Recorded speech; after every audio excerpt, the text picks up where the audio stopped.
Snowflakes. Trigger warnings may undermine emotional resilience, Harvard study finds. Or so says a headline on, GOPUSA.com.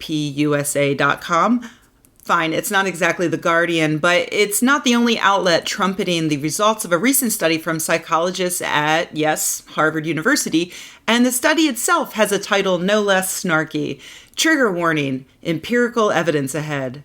Get it? Because snowflakes and SJWs are scared of science? Yeah, all right, let's jump in.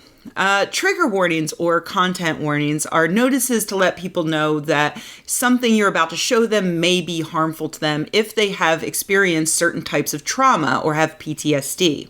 A veteran returning from war may be thankful to know that someone is about to set off fireworks, for instance, just like a rape survivor may want to know if the book she's about to read contains an explicit rape scene. People with PTSD can be triggered in the scientific sense of the term. Certain sights, sounds, and smells can trigger horrible memories, forcing the person to relive their trauma, giving them bad psychological and even physical reactions.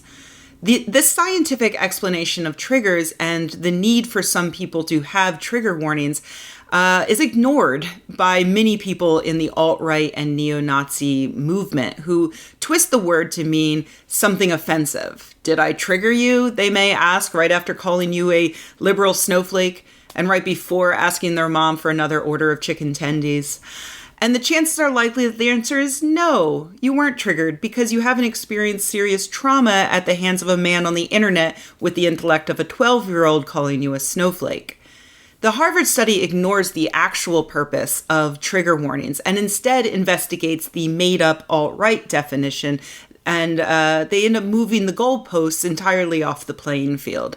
They recruited people online to self-report on a survey in which they had them read potentially upsetting passages from literature, and they specifically screened out anyone who had ever been diagnosed with PTSD or who had experienced any kind of traumatic event. They found, completely unsurprisingly, that the trigger warnings did not help these non-traumatized people. They also claim to have found evidence that trigger warnings made life worse for those non-traumatized people. I could say that this claim is bullshit, but I'll be nice and say that it's a real stretch. On nearly every factor, the people who received a trigger warning had exactly the same reaction, the same emotional response, as people who did not receive it. The researchers found an extremely small, but just barely statistically significant difference in two ways. People who got the trigger warning were slightly more likely to imagine that they would suffer emotionally if they ever got PTSD, which is pretty understandable and probably correct. And they were also slightly more likely to imagine that people with PTSD might be more vulnerable than people who haven't suffered trauma, which again is understandable and often true. So to put it another way, seeing a trigger warning was slightly more likely to remind a person that severe trauma is upsetting. So did the study find that trigger warnings are dangerous? No. Did it find that it increased stigma against people with PTSD? Absolutely not, even though the researchers themselves decided to pretend that getting someone to think that someone with PTSD might be emotionally vulnerable, that's a stigma. It's not. That's like seeing someone in a wheelchair and assuming that they're more physically vulnerable. It's just common sense. Obviously, it can go too far. You might think that the person in the wheelchair is completely incapable of taking care of themselves, and someone might do the same for a person with mental trauma, but this study in no way looks into that at all. And finally, and most importantly, this study in no way shows that trigger warnings are useless for people with past trauma, the people that trigger warnings are for. Again, they purposely screened those people out. So is it a useless study?